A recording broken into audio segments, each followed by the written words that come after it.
All right.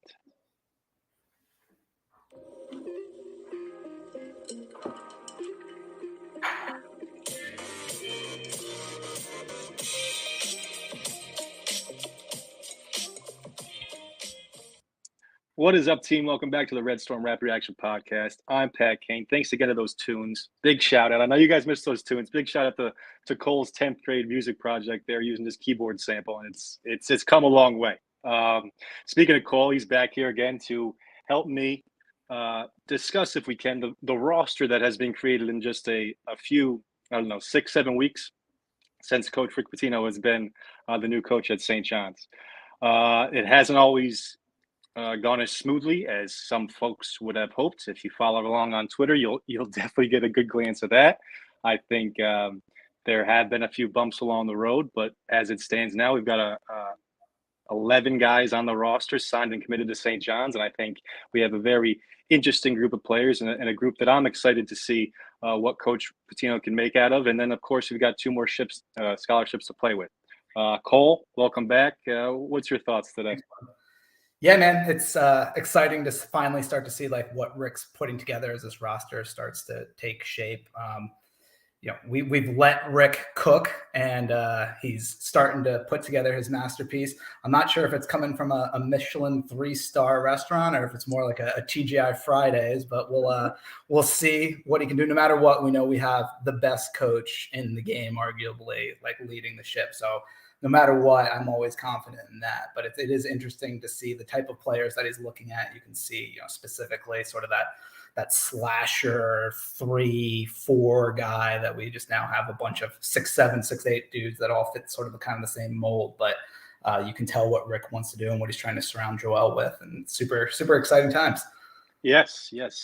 Positional versatility has been aplenty, as well as shooting and experience. Those have been some of the checklist that Coach Pitino has been looking for as he's assembled this group so far. Like you said, it's too much to ask any coach to turn water into wine, but perhaps 5 guys from a Whopper, or if some similar analogy might work, where he's able to increase, from the talent level as opposed to fall below what we expect, which was too much the case these past 2 years with Coach Anderson.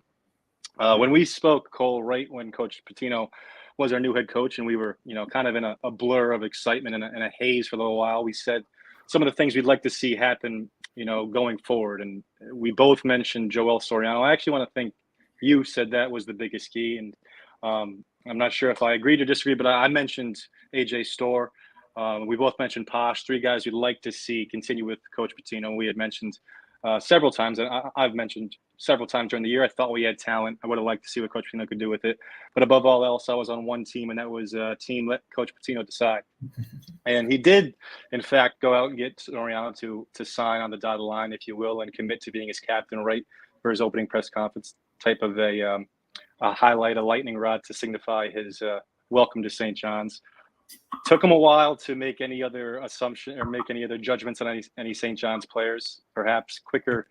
He was quicker to see them leave than he was to accept them coming back.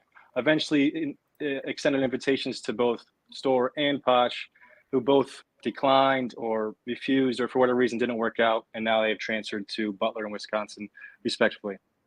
How did you feel when St. John's first started to see a mass exodus of the players from last year's roster? Did it make you uneasy? Were you still confident in Coach Pitino's trustworthy hands? What do you think, Cole? Yeah, I mean, I think you and I had talked multiple times, and it was always like, well, we have to see what Rick wants to do. We had ultimately had pure faith in whatever decisions he was going to make, however the roster was going to shape around what he wanted was the most important thing. Obviously, we had guys, you're in love with AJ Storr, and unfortunately, we had to see him leave, whether it was Brendan Gardner as a new incoming freshman. There's some talented players that left, Dylan Wuzu, Posh. But ultimately, we had to just sit back and see what Rick ultimately wants to do and how this roster. And then, frankly, we're still not done. So it's a little early to sit here and just say that, I feel worse than when all those players were on the roster, or I feel better now that we have a new incoming group. So until it's completely all said and done, I don't want to make any judgments. I don't think at any point, even when we had how many scholarship players? 10 walk out the door. Even at that point, I don't think I was uneasy because we knew Rick had a reason for, maybe pushing certain guys out the door, and maybe a reason why certain guys didn't think that they were a fit for Rick's system. So still sort of taking the wait and see until we're 100% done, and neither concerned nor over the moon at this point, but still plenty of room to be over the moon in a couple of weeks. Keeping a level-headed approach, Cole. A good approach to take as a St. John's fan, I'd say. Somebody's got to be level-headed on the SJUBB hashtag. Not a lot of folks are. And I think we're getting there. I think we're making a turn. I've been seeing some positive directional switches in the mood of the St. John's fan base. But what else would you expect if Coach Pitino is your coach? I liked how you said you never felt uneasy. I never felt uneasy either. And I had a lot of admiration for a lot of those kids.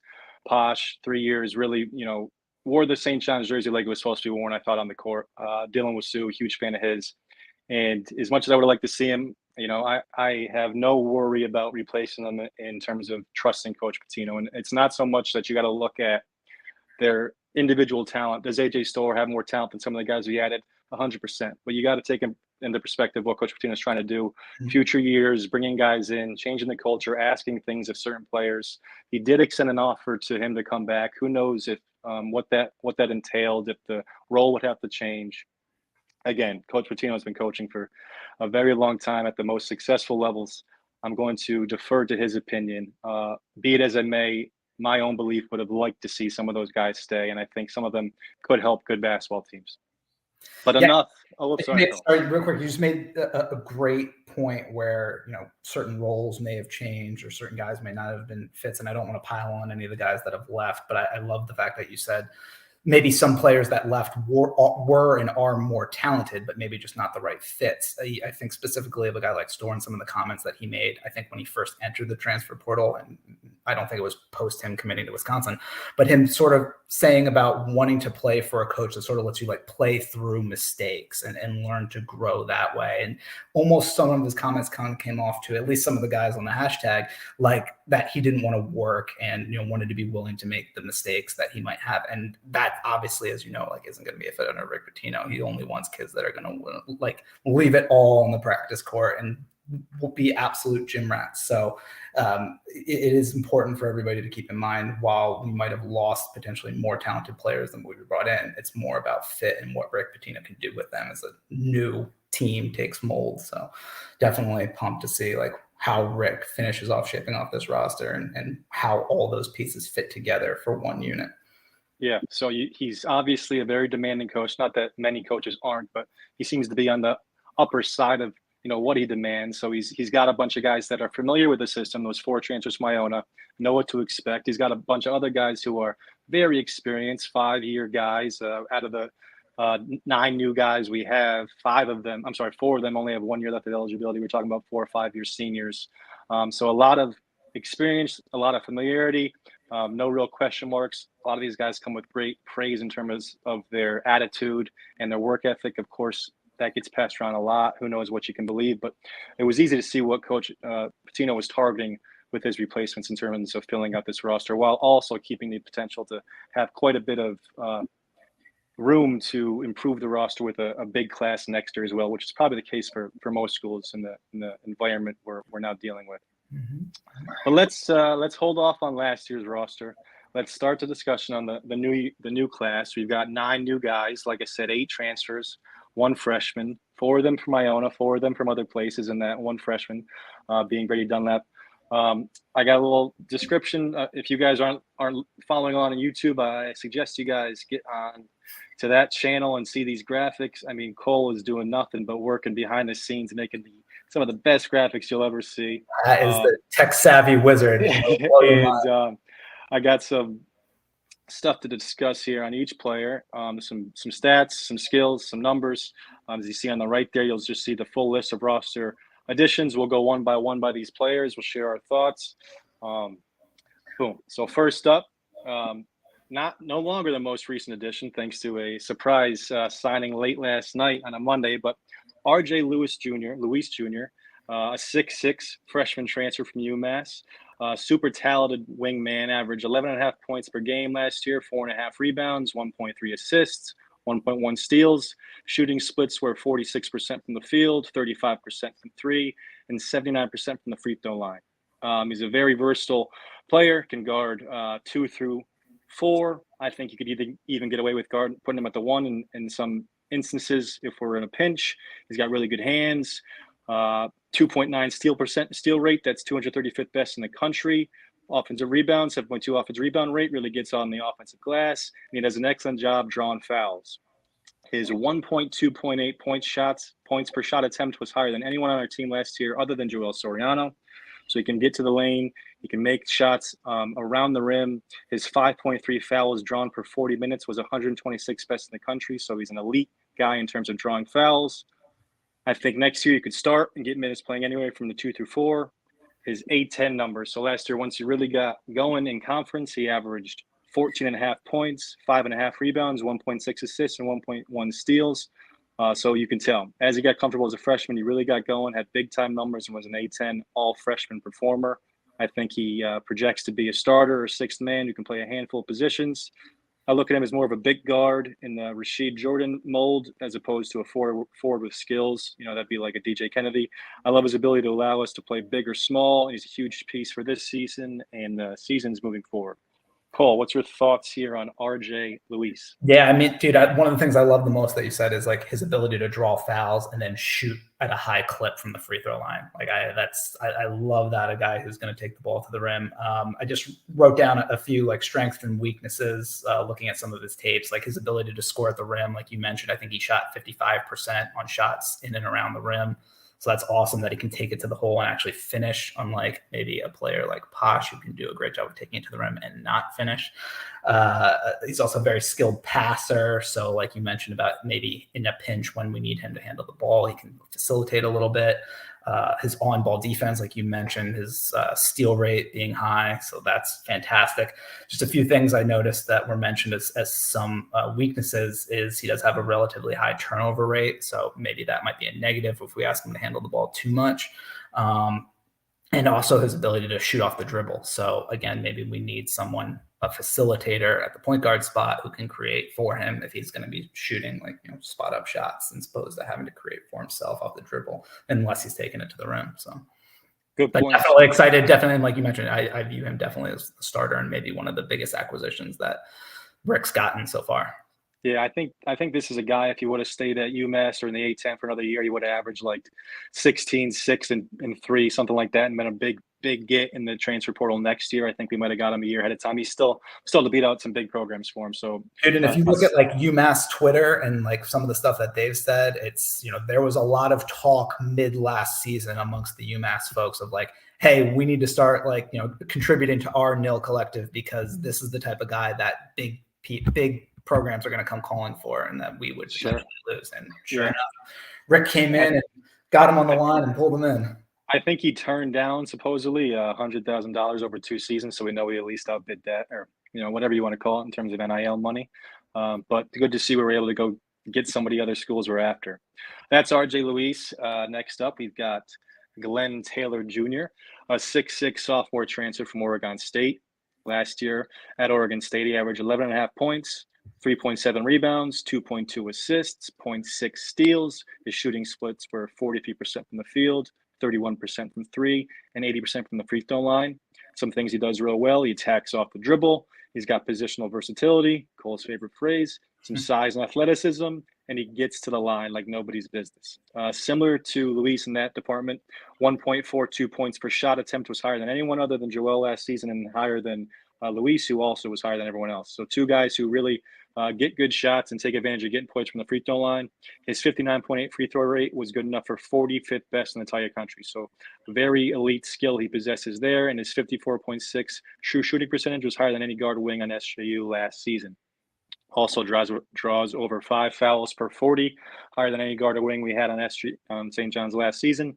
I think this is another guy who projects as a starter or sixth man on the wing, seeing minutes at both forward spots while also helping facilitate in the half court off driving kicks and pick and rolls. Figures to be one of our most versatile defenders. Guy I'm really excited to see. Cole, thoughts on Glenn Taylor Jr.? Would we just like cloning these players that just come out exactly the same? Glenn Taylor Jr. looks a lot like RJ Luis, and I love it. I love, like position versatility. Same thing you just said about the last guy that I love. Gets to the line, finishes at a high clip at 80%. I wrote down that same thing, some strengths and weaknesses about Glenn, and it's almost the same exact story as what I wrote down for RJ. Like scoring at the rim, hits at I think a 50% clip at the rim. His ability to pass, so if we have to rely on him, if he's taking the ball to the rim, when he can facilitate for other people, I think he has an 18% assist rate. Catch and shoot. And one of the quotes that I saw from him after he committed to Rick that I absolutely loved was described himself as a dog on the defensive end. So any player that takes pride in playing defense like that, I think is awesome. And then weaknesses, literally, I wrote down the same thing I wrote down for RJ. Turnovers, 19% turnover rate, and off the dribble shooting. So again, maybe we need like a real true point guard who's able to facilitate and get the ball to both Glenn and RJ so that they're more in spot up catch and shoot positions opposed to having to shoot off the dribble. But yeah, there does seem to be a lot of overlap between those two guys, but I think if you're going to have overlap at positions, you want it on that wing, some versatile defenders. I don't think either of them are liabilities from the perimeter shooting wise. Even Taylor at 32%, his form doesn't look terrible. He only took 2 a game. That's less than everybody on the team sans Curbelo last year. So he's not taking bad shots. And Luis actually took less, 1.7 threes a game. So these aren't guys who are shooting a high volume from 3, but capable shooters. Luis shot close to 40% from 3 in conference. So it's not something he's incapable of, but I like these two guys who are going to be able to churn out points at the line when the guys we'll get to later are more so perimeter threats from 3. And of course, Soriano inside. And especially playing in the Big East when, games start to come down to the grind and you get down to nut cutting time and defenses start to lock down, the ability to take the ball to the rim, get fouled, go to the line, and knock down free throws is vitally important. And frankly, for the last couple of years, we haven't shot free throws at a high enough clip. No. All right, on to the next player here, Mr. Danis Jenkins, a 6'3" senior from Iona, from a transfer from Iona. He averaged 15.6 points, 4.4 rebounds, 4.9 assists, 1.4 steals, 42% from the field, 36% from 3. And 79% from the free throw line. He gets to the paint well. He can shoot it off the catch from 3, and he's got really quick hands defensively. His 4.9 assists to 2.2 turnovers, or 2.23 to assist to turnover ratio, was better than anyone on St. John's last season. 28% assist rate was 110th best in the entire country. 5 games versus bigger conferences last season had averages of 13.8 points, 4.2 assists, 3.4 rebounds, 1.6 steals, and a staggering 24-9 assist to turnover ratio in those games. I know Cole loves those stats, albeit versus a very small sample size. I think Danis, as it currently stands, is the closest thing we have to a pure point guard on the roster. Figures to be a starter, unless we are able to attract a very talented lead guard with one of the 2 last spots. Maybe that would push him to the 6-man spot. But I'm interested to see how his shooting translates to this level, and think he'll have no problem defending or matching up with athleticism. But a guy that we, as it currently stands, are going to be putting a lot of faith into. Cole, thoughts on Danis? Yeah, so what did we mention with RJ and Glenn, that we really needed somebody who was more of a facilitator type? I think that's kind of what Danis excels at, passing 28% assist rate, 4.9 assists to 2.2 turnovers. I mean, that's exactly what the type of turnover to assist margin that you want out of starting point guard. Defense, that he prides himself again on the defensive side of things with all the steals per game with the 1.4. I know you and I had talked privately about, there's a great tweet from John Rothstein about Danis's numbers against the sort of the higher level talent that Iona had played. I think in games against the A10, the Mountain Valley, the AAC, and the Big East, he was averaging 13.8 points, 4.2 assists, 3.4 rebounds, and 1.6 steals. So the fact that he can still produce those types of numbers against high level competition sort of assuades a little bit of the fears that we have from him stepping up in competition into the Big East. I think the only real negative that I saw, and I do want to shout out the folks at College Basketball Scouting on YouTube, who did great jobs putting together all these portal highlight videos where I just ripped all these strengths and weaknesses from. So thanks to them for doing God's work. But I think with Danis, one of the main main weaknesses is his shot selection. I think they had him at 0.91 points per shot. So, if I'm sure Rick told him that was an issue at Iona, and I'm sure he'll rein him in even more now at St. John's when it's not quite as him having to run the show, maybe as it was at Iona, as it will be here, where he's got more players to surround himself with. A good find there, Cole, and I appreciate you bringing up both the good and the bad there. I don't want to just highlight everything and dismiss any possible negatives. Yes, I know. I have been way too high in the clouds these past 3 weeks with these last additions to the roster. On to the next player here, we've got Nahiem Alleyne, a familiar face to St. John's folks and anyone who watched the national championship UConn Huskies this past March. 6'4" transfer from UConn. Averaged 5.2 points, 1.2 rebounds, 0.8 assists, 0.5 steals, shot 36% from the field, 31% from three, and 87% from the free throw line. Very experienced, both big games, both amount of games, and both as a starter and as a off the bench guy. Spot up shooter, think kind of 3-and-D role in the college space. Extremely reliable end of game player. Dependable from the free throw line, 82% for his career. Doesn't turn the ball over. Top 20 in the conference 2 times in turnover rate throughout his career. 37% three-point shooter for his 3 years at Virginia Tech. 27 career games with 3+ threes made. 129 career games with 92 career starts. And 185 threes made in his career. I think, depending on how he fell off the roster, he's another guy who could either start or be 6th, 7th man off the bench. Was a big piece on 2 NCAA tournament teams at VTech before taking a lesser role on the championship UConn team. I'd imagine he sees closer to the VTech role here, provides scoring from the wing, not much of a creator or facilitator, and think we'll see most of his minutes as a third guard or, a pseudo small forward shooter on the wing. Cole, thoughts on Nahiem? Yeah, so like you mentioned, 3-and-D guy, his ability to catch and shoot. I pulled up an old interview from Danny Hurley after he committed to UConn. And one of the things that Danny said that he loved about him was his ability to defend the 1 through 3. So versatile on the defensive end. And then, like you mentioned, experienced starter, having played in NCAA tournament games with Valtech. I think he scored very highly in one of Valtech's games in one of those NCAA tournament teams. I think he had over 25, 29 points or so. So, and I think he was one of the main offensive weapons from day one with Valtech and started the majority of his games there. I guess really the only concern is if we're going to rely on him to sort of be a spot up 3-point shooter is what happened with that 3-point percentage in his 1 year at the Huskies with the Huskies after leaving the Hokies, 30% last year with UConn, but in his 3 years at Valtech, 39, 40, and 37% from 3. So if we can get him back to that Virginia Tech type shooter that he was, then absolutely he has to be one of our best 3-point shooters and main options. So, and another guy who's money from the free throw line. So it is odd that number dipped so far last year with UConn, especially on a team who was getting good looks from 3. But he 185 out of 500 attempts in his career. I'm gonna lean towards it being a little bit of an off season and him bouncing back at least closer to that 37% mark he shot for his carear. At least I'm just you're right. At least, or I'm just being completely biased and have St. John's red-colored glasses.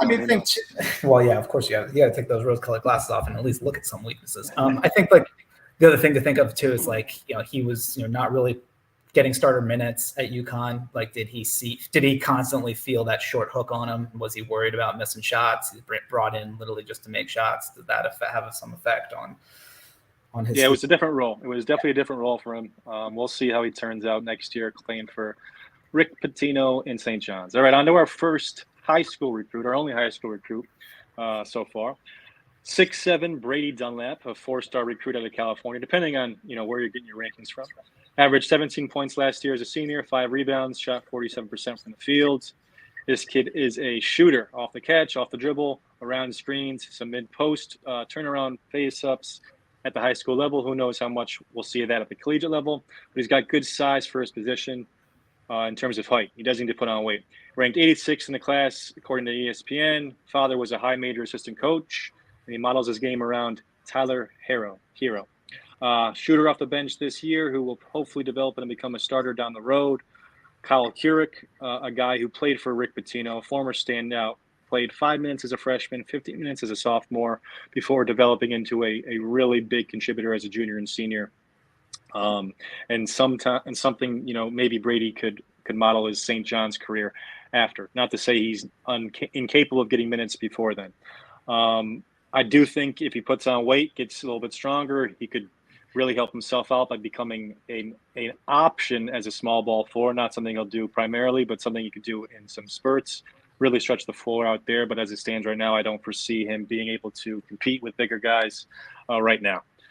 Thoughts on Brady Dunlap, Cole? Shooter. 3-point mid-range shots. One of the things I love watching his tape is you see him describe himself as a gym rat, and you can watch videos that he has available online of him in workouts. And you saw one of the things that I could see in those workout videos was he was really focusing on his ability to shoot off the dribble. And you see him taking like those 2 power dribbles, pull-up shot.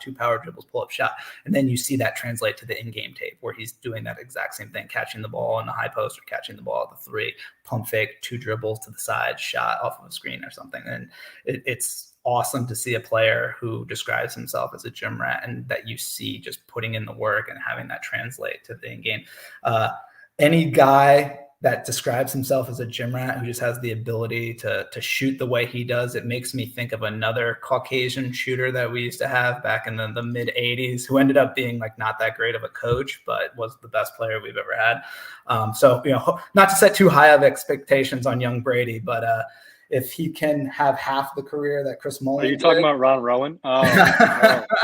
But I mean, it seems like he has tremendous work ethic, and that's something that Rick obviously loves. And if he's going to lock himself in the gym the way Chris did, then I would love to see him progress from his freshman to senior year. It was also super refreshing to hear his dad, some quotes I think our man Dave had that he was posting on Twitter, that his dad was saying, we're not the type of family that's just going to cut and run if he doesn't get the minutes that he needs to as a freshman, that they're committed to Rick for the long haul, and that Brady recognizes that this is going to be one of the hardest things that he ever does playing for Rick Pitino, but that he thinks that will ultimately make him the best person, the best player that he can be. And, all those quotes just warm your heart.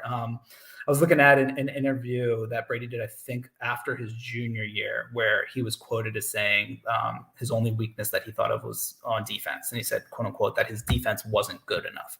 And then again, did he lock himself in the gym between his junior and senior year? I saw our friend Dave and our friend Frank from the SJUBB hashtag and their recent podcast say shout out to those guys. Shout out to those guys. I think it was Dave had a quote from Brady's high school assistant coach who said that in his senior year, his defense and rebounding were the 2 most improved things year to year, and that he ultimately was playing a lot of on-ball defense against the other team's best defenders for that high school team. So, best offensive player. So, I mean, if he can improve himself like that year to year, I'm really excited to see what he can do with Rick Pitino's tutelage. Yeah.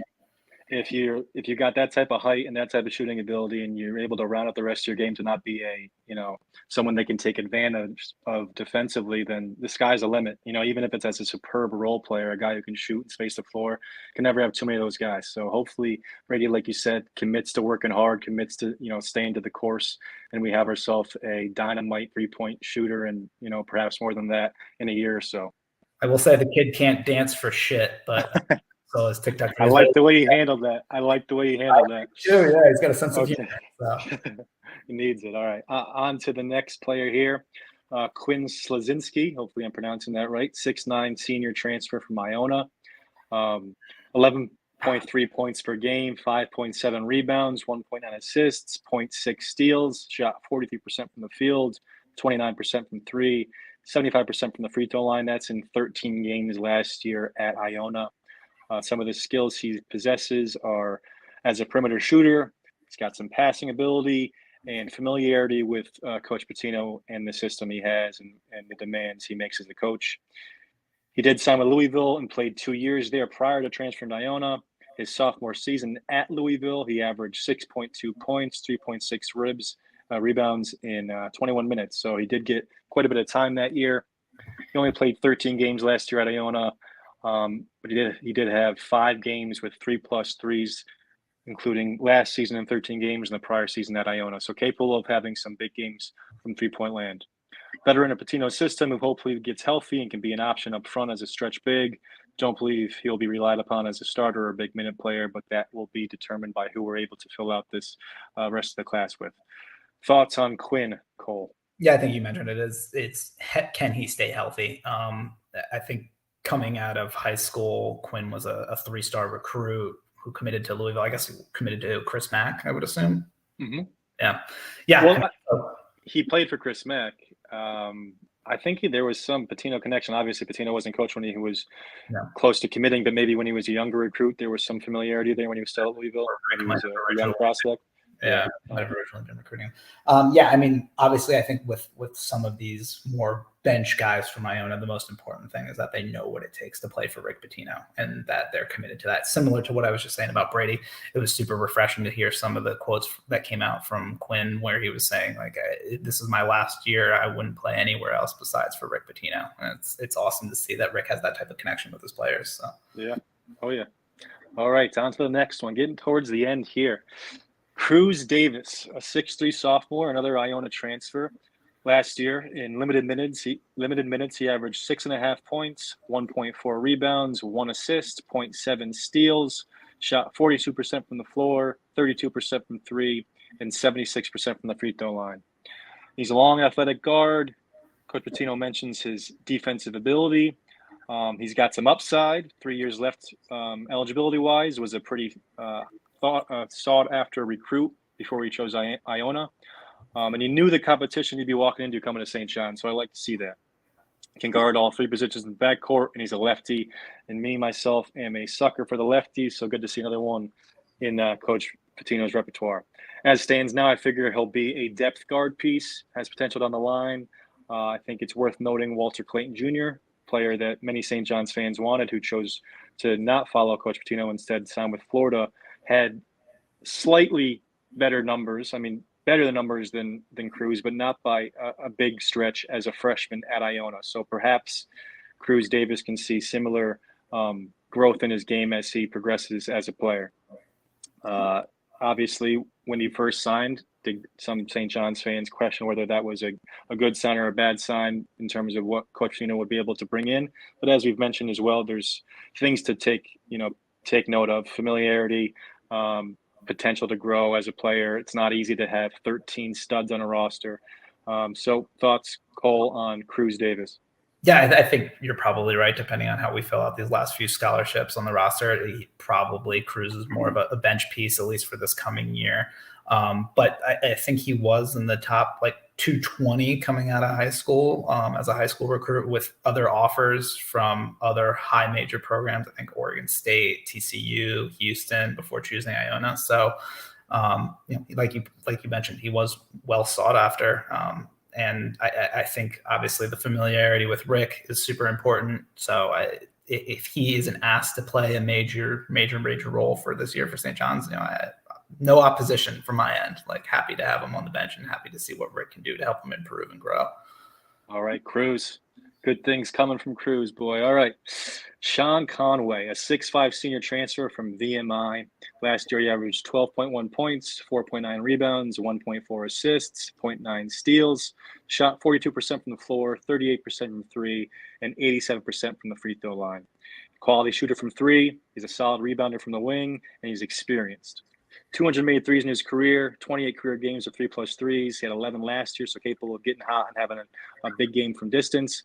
115 games in a career with 85 starts, 53% true shooting percentage last season, and a 6.4 offensive rebound rate. Was the 17th best in conference. He was top 25 in his conference 3 straight years. So a sneaky good offensive rebounder and a guy who brings strength and experience. I think he's a depth piece at the wing and situational shooter. He's got a knack for grabbing offensive rebounds. His strength and toughness could be useful in emergency situations where we need a stretch 4 or have to go small. Thoughts on Sean Conway, Cole? Yeah, like you just mentioned, I mean, I think he's more of a situational guy who's brought in when we need 3-point shooting and spacing. I don't think he's going to be relied on to play heavy minutes. Obviously, he can shoot the 3 well enough, hits the free throw line at a high clip, making his free throws. I think just from watching some of his tape, I'm not sure. He was obviously doing a lot more at VMI than just shooting his hand. He was sort of driving through the lane and stuff, and it didn't necessarily look like he had the necessary speed as far as ball handling goes to for that skill to translate to the Big East. But I don't think that will be asked of him here. I think, it'll be more spot up 3-pointers when it's needed. I almost look at him almost like in a Max Hooper role, which might bring shutters up the spine to some of the Lavin tenure folks. But I don't think he'll be asked to carry major minute roles. And I think, if he I think he's a little more physically prepared than Max Hooper was. I can still envision him cowering on the baseline, getting that jump ball against Butler and blowing that game. God damn it, Max. Anyway. Sorry to bring up bad memories. No. Conway, like I mentioned, and you just, said you agreed with, situational player, won't hurt you. Hopefully can maybe have an impact on a few games throughout the season that lead to wins. He signed on early, had to believe he knew other guys would sign on afterwards. So I like the fact that he's willing to see that challenge like a lot of these guys have. Speaking of that, our last edition, a surprise edition late last night, Sadiku, I apologize, Sadiku, for that pronunciation attempt. I will get it down as the season goes. A 6'7" freshman, another Iona transfer, averaged 2.6 points, 1.5 rebounds, 0.2 assists, 0.4 steals, shot 39% from the field, 33% from three, and 70% from the free throw line. He's an athletic wing, multi-positional versatility defender, played AAU for New Heights Lightning. That could be of importance to a particular recruit we are currently targeting. And Coach Pitino had very good things to say about him. This is right from his mouth here. He is a hard worker who brings it every day with a great attitude. We are so excited to have him. Pretty sure he's had another similar quote said in 48 years of coaching, he hasn't had a guy who possessed these qualities. So he's a tremendous athlete who Rick gives a lot of praise to. He's another player who brings familiarity and welcomes the challenge, knowing full well the players joining before him. Potential to be a contributor as an upperclassman, and I think he'll have a big impact in practice. Physically being able to bring it each day and knowing coach's system. Cole, any thoughts on Sadiku? Yeah, and I think something else that Rick mentioned in his quote after Sadiku signed was that he's one of the best kids that he's been around in his 40 years of coaching, which, I mean, that's glowing praise from a already Hall of Famer. Again, like you said, I think bench piece, he's obviously still young in his sophomore year. I think, see what Rick can do. I don't think he'll be asked to carry major minutes considering he sort of seems to play a similar game to like Glenn Taylor and RJ. So not necessarily needs to be relied on for that role at this moment. But, hearing what a great kid he is, kind of reminds me almost like of Drissa. Like if he can bring that same energy and practice and, be that good of a teammate, then thrilled to have him on board. And thank you for bringing up Drissa. Traore, the other player aside from Joel, who's still on the team from last year after Mohamed Keita decided to transfer. Drissa deserves a lot of credit, I think, for sticking around and fighting. And, hopefully he continues to stick around and can eventually make an impact, whether it's in practice or in a game. That concludes the new players, Cole. I'm going to attempt here to put up a quick depth chart projection here. And please give me some leeway here, folks, because the roster is not complete. There's a million ways the team currently stands could be drawn up in different lineup situations. So I did my best to project how I saw it, and you could convince me otherwise. Reasonable minds could differ. At this point, honestly, all I know is Joel's promise to start at the center. Everything else is up for grabs. But here's what I've got today as it stands. And this is prior to Sadiku joining, so you won't see his name listed here. I think if we were to play tomorrow with this roster, Danis would be your starting point guard. I think Nahiem would be your starting two. I think some combination of Taylor and Luis would be your 3-4. You could look at it either way. And I think Joel would be your starting center. Reasonable minds may differ. You might want to think you'd start more conventionally with Slazinski at the 4 and one of Luis or Taylor at the 3. Cole, thoughts looking at this depth chart? I know you love your small ball lineup, so I figured that you would have Taylor or Luis at the 3 and 4. So I love what you put there around Joel. I think that's the most important pieces. We have a shooter and Alleyne. We have Danis who can create for folks, and then Taylor and Luis who can both sort of fill that same sort of slasher, athlete, defender, finisher at the rim role. And then you have one of the best centers in all college basketball holding down the middle. So I love that, and I like that lineup opposed to, like you said, like I don't think we can be relying on Slazinski to start at the 4 from day one, especially as he's still recovering, I assume, from injuries from last year. So yeah, and that's what it is now. This could all change that in a few short hours. Sure. At the very least, let's say we stood pat, and the 2 more additions were no one that would join the starting lineup, which we don't believe will be the case. But even if it were to stay pat, and those starting 5 were starting 5, and you had Slazinski, you had Cruz, and you had Dunlap to come off your bench, it's still a roster that I would be excited to watch on day one. I wouldn't have high expectations for making huge noise, but I would still be to the point where I'm excited to see what we can make happen. With the ability to add 2 more, I think that there is a considerable ceiling this we could reach depending on who we are to grab these 2 scholarships. Looking at like that right there, like when you say like maybe that you don't have super high expectations, I think like you don't have super low floor. Like I wouldn't expect that team to finish worse than 6th in the Big East, and that's still probably going to be in contention to make the tournament. So that's the main thing is I think that roster is talented enough with Rick Pitino, and that's obviously the main caveat is Rick Pitino is our head coach, right, that they're still talented enough to be middle of the pack Big East, which probably is good enough to get you into the tournament. Yeah, I think you might be a little higher than me. Considering the group that we're looking at right here in the paper, 6 would be a big achievement in my mind. I mean, not that it's undoable. You're still dealing with Rick Pitino when you're dealing with the all first team center and some quality guys. Not much depth, not much experience playing together. I think we've got to really get a couple starters, at least one sure starter with these next 2 spots. But like I said, my expectations when we hired Rick Pitino were to have a season that was alive going into February, first year. Anything more than that would be gravy. I know some guys think that's crazy and you should be expecting tournament year 1. I know you have said it yourself, you want tournament year 1, and we only got this short shelf life with Pitino, got to take advantage. I just know that it's not as easy as it is on paper. I mean, North Carolina missed a tournament last year after making the finals the year before and bringing pretty much 4/5 of a starting lineup back. So it's never that easy to just write it up on paper. But looking at this depth chart, Cole, what do you think the obvious needs are, and what would you like to see him do with the 2 open scholarships we still have? I think obviously a need is backup center. I think that's a huge hole.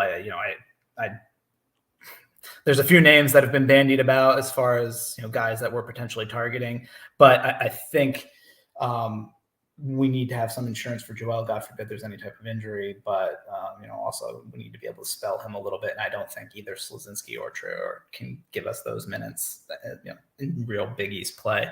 And I also think probably another guard who is at least capable at handling the ball. I don't really think we have a real true backup point guard right now, and even asking Danis to step up from Iona to this level of play is relatively large. Yeah. So I think some guy that can at least handle the ball and put the ball in the basket. I think all of our St. John's fans in the know who we're referencing when we think of like a combo guard guy who Dad might have some connections with the local. Jordan Dingle, we want you at St. John's. It's just I got your name there on the bar underneath.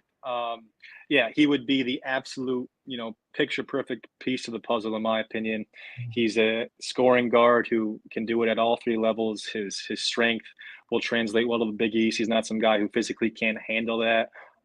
While he's not a real facilitator in the half court, he has a tight enough handle where he's capable of bringing up against pressure.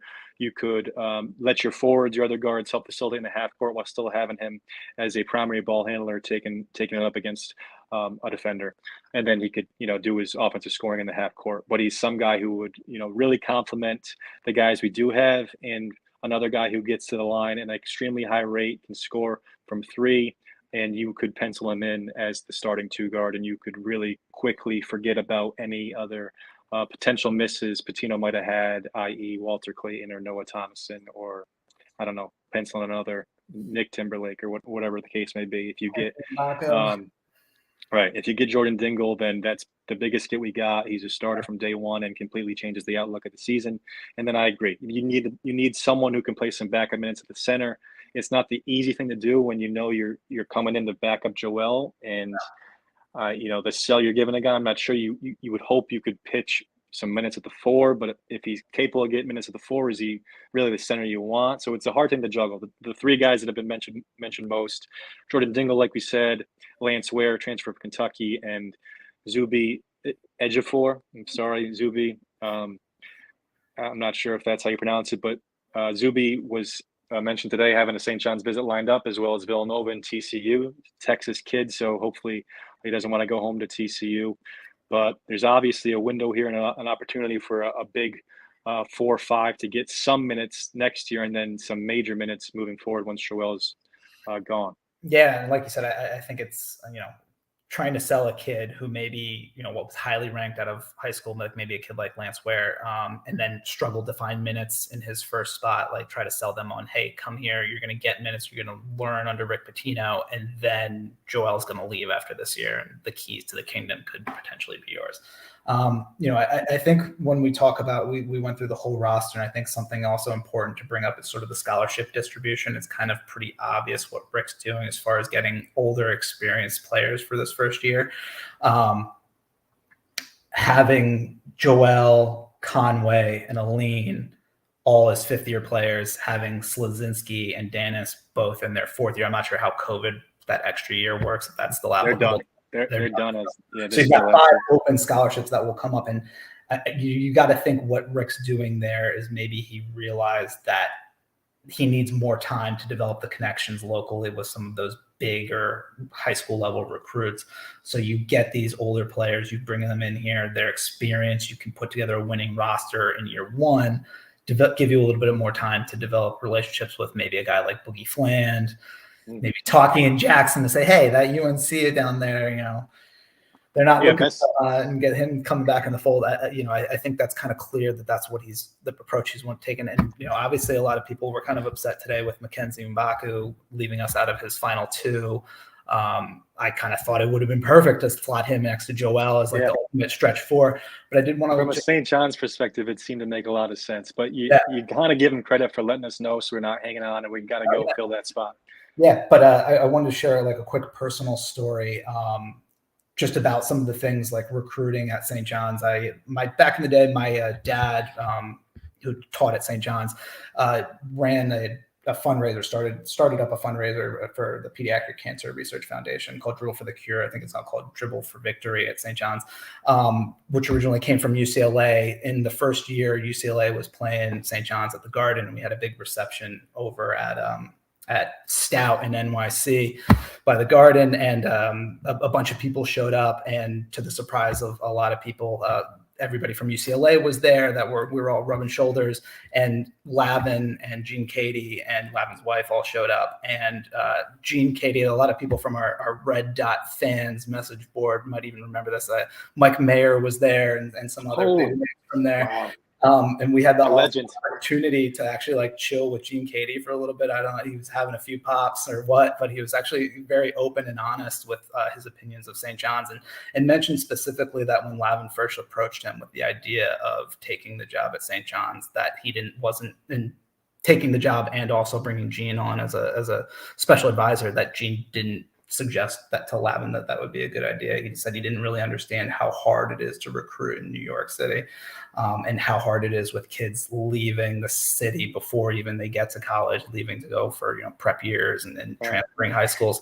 So I think obviously I don't think Rick was caught off guard by the difficulty of maybe landing a big fish like Mackenzie Mbaku, but I think it just takes a little bit more time than me specifically, or maybe some of the other people in Twitterverse thought that we could maybe land a big fish like that right out of the gate. I think it might take him a little bit more time to sort of develop relationships with some of the kids in the local area. And then from there, fully expect year 2, we're going to have some of them top 10 kids signing up.